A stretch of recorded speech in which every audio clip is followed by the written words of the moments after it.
Bismillahirrahmanirrahim. Assalamualaikum warahmatullahi wabarakatuh. Alhamdulillah hamdan wa syukran lillah. La hawla wa la quwata illa billah. Allahumma salli ala Sayyidina Muhammad wa ala ali Sayyidina Muhammad amma ba'du. Qala Allah Ta'ala fil Qur'anil Karim. A'udzu billahi minasyaitonir rajim. Ya ayyuhalladzina amanu kutiba alaikumusiyam kama kutiba alal ladzina min qablikum la'allakum tattaqun.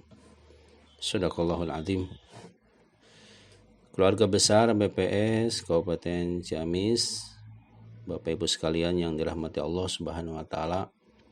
Alhamdulillah, puji dan syukur marilah kita panjatkan kehadirat Allah Subhanahu wa taala karena atas karunia dan nikmatnya. Alhamdulillah kita disampaikan di bulan suci Ramadan 1441 Hijriah. Semoga hari-hari yang sudah kita lalui menjadi hari-hari yang penuh dengan amal soleh dan seluruh rangkaian ibadah yang sudah kita lakukan menjadi amal ibadah yang diterima oleh Allah Subhanahu wa taala. Amin ya Allah ya rabbal alamin. Bapak Ibu sekalian, insya Allah kita semua pasti pernah mengalami Ramadan ini tidak hanya sekali ya, sudah puluhan kali, bisa jadi sebanyak usia kita gitu ya, mungkin sejak akhir balik gitu ya, kita sudah menjalankan ibadah puasa ini. Namun apakah kita termasuk orang-orang yang berbahagia dengan datangnya bulan suci Ramadan? Nah, ini tentunya pertanyaan bagi kita ya. Seharusnya ya kita berbahagia dengan datangnya bulan suci Ramadan ya. Karena Allah Subhanahu wa taala memberikan banyak bonus-bonus ya.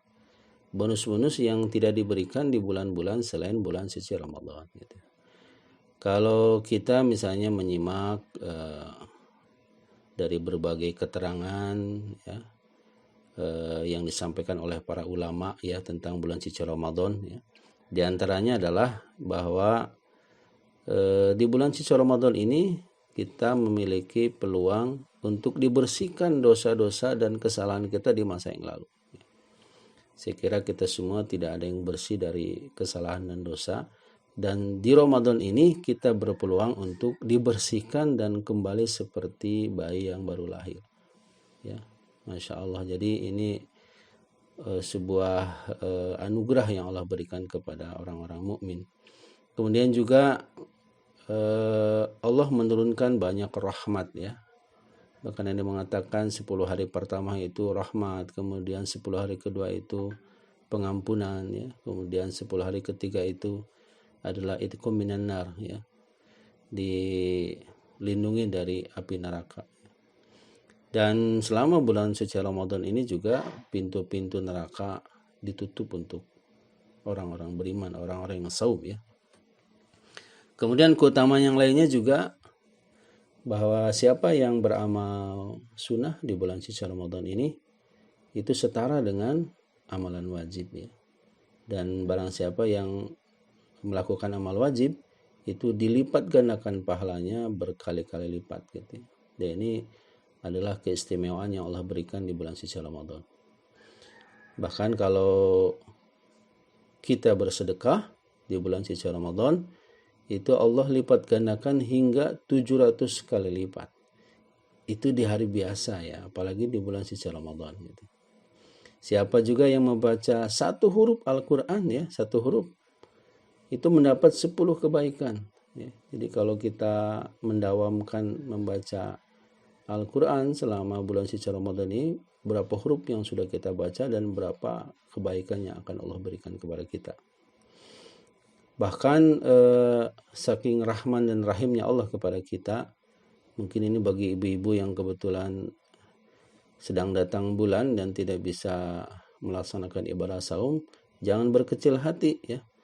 Mereka yang membantu, menyediakan, bahkan memberi makan yang berbuka, ya, itu juga mendapatkan pahala setara dengan mereka yang berpuasa. Dan Allah juga membuat pintu surga khusus bagi mereka yang berpuasa ya, namanya pintu surga Ar-Rayyan ya. Mudah-mudahan kita semua ditakdirkan Allah bisa memasuki surganya Allah melalui pintu Ar-Rayyan ini. Amin ya Allah ya rabbal alamin.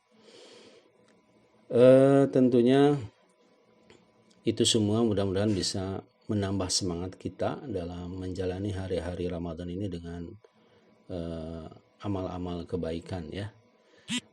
Namun seringkali ketika Ramadan ini tiba, kita itu lebih banyak membicarakan tentang menu-menu makanan gitu ya.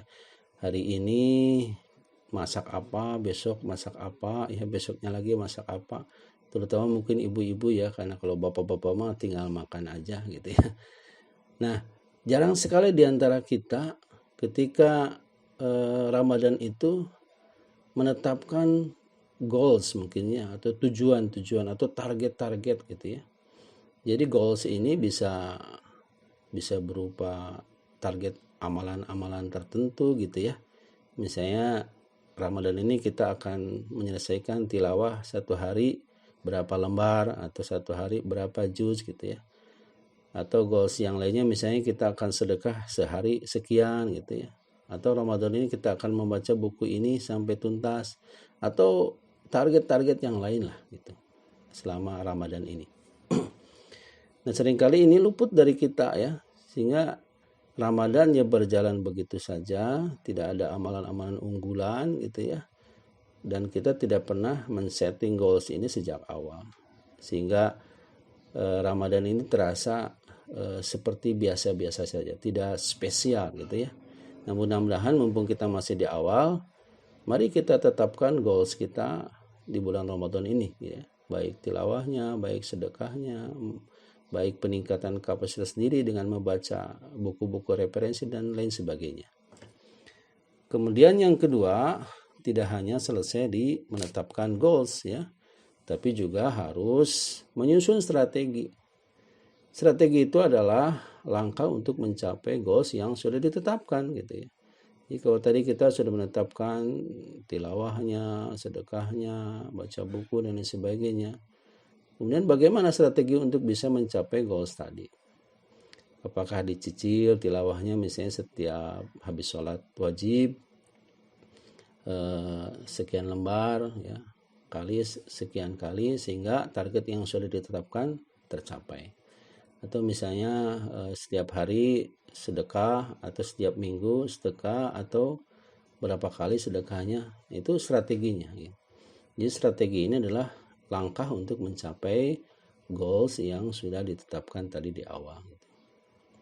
Nah yang tidak kalah penting agar Ramadan ini lebih produktif ya teman-teman sekalian adalah membangun sikap mental. Sikap mental apa yang dimaksud? Yang pertama adalah disiplin. Nah ini kadang-kadang kita lemah disiplin ini ya. Kita tadi sudah menetapkan goals ya, sudah menyusun strategi, tapi tidak disiplin menjalankan strategi itu tidak akan tercapai gitu ya. Sama dengan kerja juga kan begitu ya. Udah menentukan CKP, strateginya begini, tapi tidak disiplin melaksanakan strategi itu tidak akan tercapai. Jadi sikap mental yang harus dibangun adalah disiplin terhadap strategi yang sudah ditetapkan untuk mencapai goals tadi. Yang kedua adalah kita juga lemah dari sisi fokus ya. Kita seringkali gagal fokus ini ya. Jadi terlalu sering banyak gangguan-gangguan sehingga mengganggu strategi yang sudah ditetapkan, dan akhirnya capaian-capaian goals yang sudah ditargetkan di awal tadi tidak tercapai gitu ya. Misalnya kita sudah komitmen nih untuk tilawah selama Ramadan ini sekian juz ya. Tapi yang sering dipegang itu bukan Al-Quran tapi HP.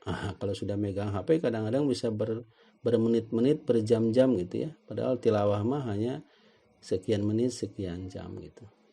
Ini seringkali kita tidak fokus. Kemudian sikap mental apa yang harus dibangun lagi adalah ta'awun atau bekerja sama ya. Jadi kerjasama antara suami dan istri untuk bisa mencapai target-target yang sudah ditentukan gitu ya, saling mengingatkan, bekerjasama dengan anak-anak kita, putra-putri kita yang ada di rumah gitu ya, Kan malu misalnya kalau anak-anak bersemangat tilawah Quran, tapi sementara kita sebagai orang tuanya ala kadarnya gitu ya. Nah ini jadi kita bisa jadi qudwah atau teladan bagi putra-putri kita. Nah, sebetulnya ada lagi sikap mental yang bisa mendongkrak semangat kita agar kita bisa lebih bersemangat. Apa? Yaitu anggap bahwa Ramadan ini adalah Ramadan terakhir bagi kita. Nah, kalau anggapan ini kita yakinkan dalam diri kita sebagai dasar motivasi, maka insya Allah seluruh strategi untuk mencapai goals-goals tadi ya, tujuan-tujuan, target-target tadi itu akan tercapai. Kita mengoptimalkan diri kita karena kita tidak akan bertemu dengan Ramadan tahun yang akan datang. Ya. Kita juga kalau diberitahu oleh malaikat ya bahwa seminggu lagi akan meninggal dunia, yakin gitu ya. Beribadah akan maksimal, bersedekah akan maksimal, bertaubat akan maksimal karena sudah tahu kapan kita berakhir. Ya. Tapi kalau tidak tahu ya masih santai-santai saja. Nah, barangkali itu saja tipsnya agar Ramadan kita lebih produktif, yaitu dengan cara tetapkan goal sejak awal, susun strategi, kemudian bangun sikap mental. Maka insya Allah Ramadan yang kita lalui akan lebih produktif. Itu saja, mudah-mudahan ada manfaatnya buat kita semuanya. Wallahu a'lam bishawab. Billahi taufiq wal hidayah wal inayah. Assalamualaikum warahmatullahi wabarakatuh.